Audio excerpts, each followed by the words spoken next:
Hi ನಮಸ್ತೆ, ಎಲ್ಲರೂ ಆರಾಮಿದ್ದೀರಾ ಅಂದ್ಕೊಳ್ತಿದ್ದೀನಿ. ಇವತ್ತಿನ ಬ್ಲಾಗ್ ಏನು ಅಂದರೆ, ನಮ್ಮ ತಳಕಲ್ಲಿ ಅಂದರೆ ಗೋಸಮುದ್ರ ಜಾತ್ರೆ ಆಗುತ್ತೆ ಇಲ್ಲಿ. ಅಲ್ಲಿ ಎಲ್ಲ ಪರ್ವ್ ಮಾಡಿ ಬಂದು ನೆಕ್ಸ್ಟ್ ಉಳ್ಕೊಳೋದೇ ಇಲ್ಲಿ ತಳಕಲ್ಲಿ.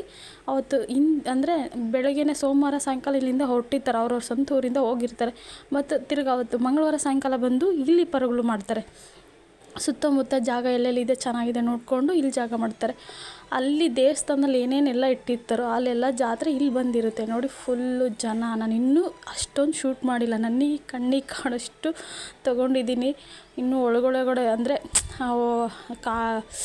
ತೋಟ ಅಲ್ಲೆಲ್ಲ ಫುಲ್ಲು ಜನ. ಬರೀ ಎತ್ತಿನ ಗಾಡಿ, ನಿಜವಾಗ್ಲೂ ಈಗಿನ ಕಾಲದಲ್ಲೂ ಎತ್ತಿನ ಗಾಡಿ ತುಂಬ ನೋಡ್ತಿರೋದೇ ಒಂದು ಖುಷಿ, ಸಖತ್ತು. ಈಗಲೂ ಎತ್ತಿನ ಗಾಡಿಯಲ್ಲೇ ಹೋಗ್ತಿರೋದು. ತಡೀರಿ, ನಿಜ ಎತ್ತಿನ ಗಾಡಿ ಶಬ್ದ, ಆ ಸೌಂಡು ಕೇಳ್ತಾ ಇದ್ದರೆ ಸಖತ್ ಖುಷಿ, ಆನಂದ ಅನಿಸುತ್ತೆ ನನ್ನ ಪ್ರಕಾರ.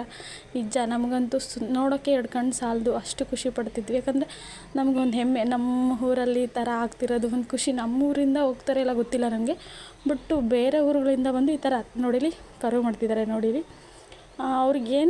ಏನೇನು ತಂದು ಒಪ್ಪಿಸ್ಕೊಂಡಿರ್ತಾರೆ ಹರಕೆನ, ಅದನ್ನೆಲ್ಲ ಅವ್ರು ಪೂರೈಸ್ತಾರೆ ನೋಡಿ.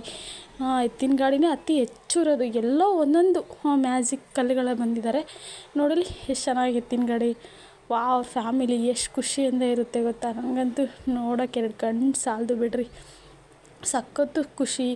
ಈಗ ಅದರಲ್ಲೂ ಈ ಟೌನ್ಗಳಲ್ಲಿ ನೋಡಿ ಪೊಸಿಷನ್ ಎಲ್ಲ ಒಳ್ಳೆ ಕೊಡ್ದು. ಇಲ್ಲಿ ನೋಡಿ ಈ ಸುಂದರವಾದ ಜಾಗದಲ್ಲಿ ಇದೆಲ್ಲ ನೋಡೋಕ್ಕೆ ಸಖತ್ತು ಖುಷಿ ಅನಿಸುತ್ತೆ ನೋಡಿ. ಅಲ್ಲಲ್ಲೇ ಈ ಥರ ಗಾಡಿ ಬಿಟ್ಬಿಟ್ಟು ಕಟ್ಕೊಂಡಿದ್ದಾರೆ ಸುತ್ತ ನೋಡಿ. ನಮ್ಮ ಮನೆ ಪಕ್ಕ ಸಹ ಈ ಒಂದು ಗಾಡಿ, ಮತ್ತು ಇವರೆಲ್ಲ ಅಡುಗೆ ಮಾಡ್ತಿರೋದು ನಮ್ಮ ಮನೆ ಪಕ್ಕನೇ ಮಾಡ್ತಿರೋದು ನೋಡಿರಿ. ಇವರೆಲ್ಲ ಇಟ್ಕೊಂಡು ಅಲ್ಲಿ ನೋಡಿ ಗಾಡಿಗಳೆಲ್ಲ ಟ್ಯಾಕ್ಟ್ರಿ ಸಮೇತ ಬಂದಿದ್ದಾರೆ, ಟ್ಯಾಕ್ಟ್ರಿ ತಗೊಂಡು. ಇಲ್ಲಿ ನೋಡಿ, ನಾನು ಸಾಧ್ಯದಷ್ಟು ಟ್ರೈ ಮಾಡಿದ್ದೀನಿ, ಎಷ್ಟು ಸಾಧ್ಯನ ಅಷ್ಟು ಶೂಟ್ ಮಾಡ್ಕೊಂಡಿದ್ದೀನಿ. ಇನ್ನೂ ಆ ಕಡೆ ಅಂತೂ ನೋಡೋಕೆ ಜಾಗನೇ ಇಲ್ಲ, ಆ ರೇಂಜಿಗೆ ಬಂದಿದ್ದಾರೆ ನೋಡಿ. ಅಡುಗೆ ಮಾಡಿಕೊಂಡು ಬೇಲೂರಲ್ಲಿ ಬಂದು ಅಡುಗೆ ಮಾಡ್ಕೊಂಡು ಇರೋದಂದರೆ ಸುಮ್ಮನೆನಾ. ಸೂಪರ್. ಎಷ್ಟು ನನ್ನ ವೀಡಿಯೋನ ನೋಡಿ ಥ್ಯಾಂಕ್ ಯು ಸೋ ಮಚ್ ಅಂತ ಹೇಳ್ತೀನಿ. Thank you so much.